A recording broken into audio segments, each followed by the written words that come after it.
اب ہم یہ ایکسپیکٹ کریں کہ سبسٹینشل ٹینجیبل اب انویسٹمنٹ پاکستان میں ان ریلیونٹ سیکٹرز کے اندر ہم دیکھیں گے، اور are there things in the pipeline جو کہ کانکریٹ ہے اور جس کا کہ ہم آؤٹ کم دیکھیں گے آنے والے مہینوں میں اور سالوں میں پاکستان میں ان سیکٹرز کے اندر انویسٹمنٹ، سالڈ انویسٹمنٹ۔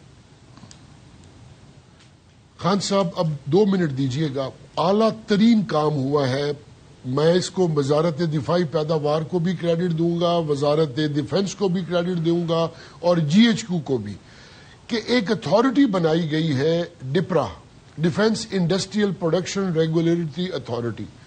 اس کے ابھی چیئرمین، پہلے چیئرمین اپوائنٹ ہو گئے ہیں۔ اس اتھارٹی کی وجہ سے جو پاکستان کے اندر ڈیفنس انڈسٹری ہے، چاہے پبلک سیکٹر میں یا پرائیویٹ سیکٹر میں، ان کو کارپوریٹائز کیا جائے گا، ان کو کمرشلائز کیا جائے گا۔ یہاں پہ پرائیویٹ سیکٹر کو انسینٹیوز دیے جائیں گے کہ وہ اس کے جوائنٹ وینچرز میں آئے، شیئر ہولڈرز بنے۔ اچھا، ریسرچ اینڈ ڈیولپمنٹ بڑی ہارمونائز ہوگی۔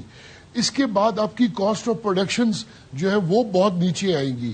جو اسٹیٹ آف آرٹ ٹیکنالوجیز ہیں، جو کہیں پہ اگر وہ لوپ گیپ ہے تو ان کو فل ان کیا جائے گا، اس کو کمرشلائزیشن کی طرف جایا جائے گا۔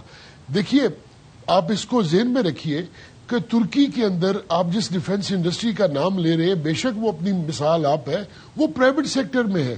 پاکستان کے اندر وہ ڈیفنس انڈسٹری پبلک سیکٹر میں ہے، پرائیویٹ سیکٹر میں ہے، لیکن اس والیوم کی نہیں ہے جیسا کہ پاکستان میں اندر اس کا پوٹینشل ہے۔ تو اب ان کو انوائٹ کیا جائے گا، اور یہ جو سارا کنسپٹ کنسیو کیا، یہ lieutenant chief of defence forces general Asim Munir نے کنسیو کیا اس کو، اور یہ ڈپرا بنائی گئی، ڈپرا فعال ہو چکی۔ اب وہ ایک سٹاپ گیپ ارینجمنٹ ہے، کچھ دنوں کے اندر اس کا باقاعدہ قانون پارلیمان سے پاس ہوگا، اور ابھی تو اس کا آرڈیننس ہے، اور ایک کمال کے آدمی کو اس کا چیئرمین بنایا گیا جو تجربہ رکھتے ہیں اس چیز کا۔ تو مجھے کوئی شک نہیں کہ یہ جو بات آپ کر رہے ہیں، آئندہ آنے والے سالوں میں آپ دیکھیں گے کہ ایک ایسا ورٹیکل کھڑا ہوگا، ایک ایسا کمپلیٹ ایکو سسٹم ہوگا جس کے اندر ریسرچ اینڈ ڈیولپمنٹ بھی ہوگی، پروڈکشن بھی ہوگی، انسینٹیوائز بھی کیا جائے گا، کارپوریٹائز بھی کیا جائے گا، کمرشلائز بھی کیا جائے گا، لیکن اس سب کو ایک انڈر ون امبریلا ہوگا، اور چیزیں بہت اعلیٰ پیس کے ساتھ آگے چلیں گی انشاءاللہ۔ میری دل سے دعا بھی ہوگی۔ تو راز صاحب، یہ جو اس وقت پوری دنیا میں ہم دیکھ رہے ہیں کہ آرمامنٹس، ایمونیشن اور یہ تمام چیزیں جو ہے ان کی کنزمپشن، ان کی کھپت بے تحاشا ہم نے دیکھی ہے پچھلے چند 2-3 سالوں میں، خاص طور پہ پچھلے 1 سال میں خاص طور پہ، اور ہم دیکھتے ہیں کہ خود یو ایس جیسی جو ملٹری پاورز ہیں وہ بھی، ان کی بھی جو کنزمپشن یا کھپت ہو چکی ہے، وہ اب ان کے پاس بھی جو ہے وہ ڈپلیشن بہت زیادہ ہو چکی ہے، مطلب ان کی اپنی کیپیسٹیز جو ہیں وہ بری طرح سے ڈپلیٹ ہو چکی ہیں۔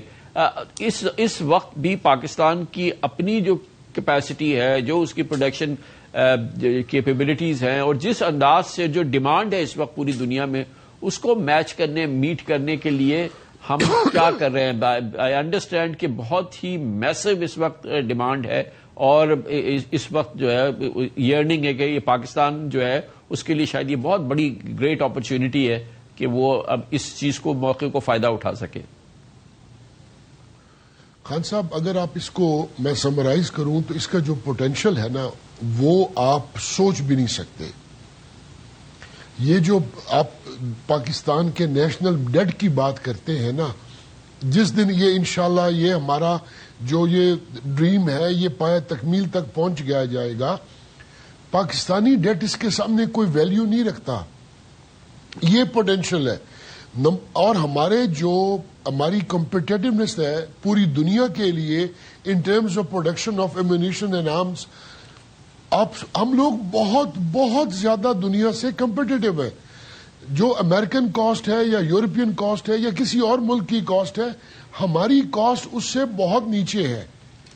تو اس کا جو پوٹینشل ہے نا دنیا کے اندر ہمارا، اس کو مارکیٹ کو کیپچر کرنے کا، وہ تو ہمارے لیے اسکائی از دا لمٹ۔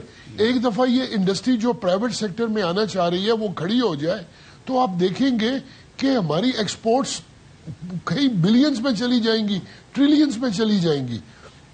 انشاءاللہ. یہ ایشو نہیں ہے. ہاں انشاءاللہ ڈیمانڈز جو ہے نا، آپ بات کریں سر. اب چھوٹی سی مثال ہے خان صاحب، اب آپ کو عرصہ گزر گیا، آپ یہ بتائیے یہ جو افغانستان پاکستان کے ساتھ لڑ رہا ہے، یہ افغانستان لڑ رہا ہے؟ یہ آج بھی وہی پراکسی وار ہے انڈیا اور اسرائیل کی. اسی کا اسلحہ، اسی کے ڈرونز، انہی کا ویپنز وہی یوز ہو رہے.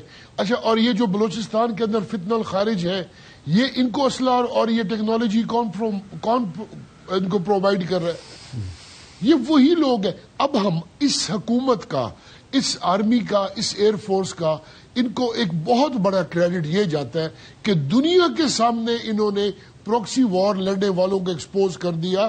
اصل دہشت گرد دنیا بھر میں ہندوستان ہے، اسرائیل ہے اور ان کے حامی ہیں.